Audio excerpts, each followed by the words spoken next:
Hey everybody, this is Jim at sb500chart.com. It's about 4:30 on September 2nd, and here I am with my voice again.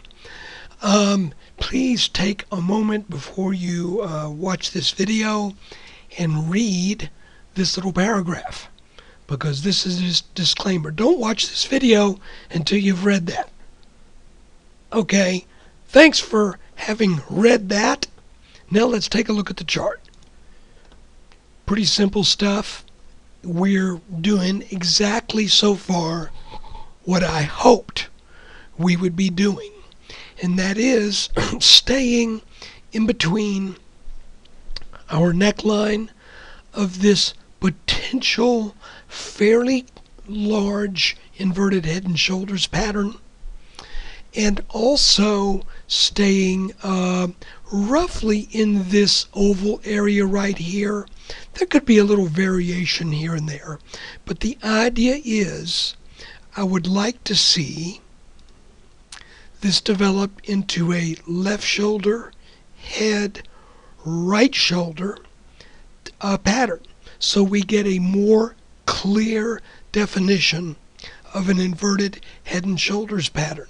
If we get that, then, as I mentioned over the weekend, depending on where a breakout might occur, we are looking at a price target of approximately 2,100, give or take. We'll know a little bit more on that if it develops. So right now, I mean, what can you say? We were in this channel for a while that was, didn't mean to do that. It was defined between these two blue lines. We came up for a second touch on our neckline, sold back down today, but not in a real significant manner. So as long as this selling on whenever you have the formation of a right shoulder, usually the selling on the right shoulder of an inverted head and shoulders pattern is fairly lazy. In other words, we don't see these huge dips. Usually it's just kind of a little meandering downwards, often in the shape of a descending wedge. Now, we don't have enough data yet to be able to say yes or no on that. We obviously had a descending wedge right here for the formation of the head. So guys, let's just keep looking at it, keep following it. I don't think there's that much more to add today, other than, once again, came up to our resistance point, sold back down. I really think, it'd be great if we could get down into the 1980s and then start to come back up, then take this line out.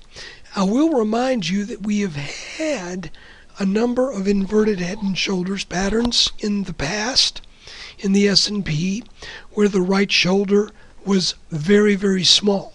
So I would like to see always some degree of symmetry in these patterns, but if we don't get it, I'm thinking no big deal. They've still worked. I just want to get something over here that looks like that right shoulder.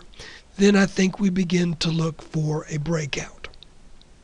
So guys, I believe it really is that simple. So I'm going to leave it at that. We're on inverted head and shoulder, right shoulder watch, and we've got support in a couple areas down in the 1980s, and of course we've got a resistance up around 2007, 2008, something thereabouts. So guys, thanks for taking time out of your day to watch this. Thanks for putting up with my voice, and especially thank you for your very kind support. Take care.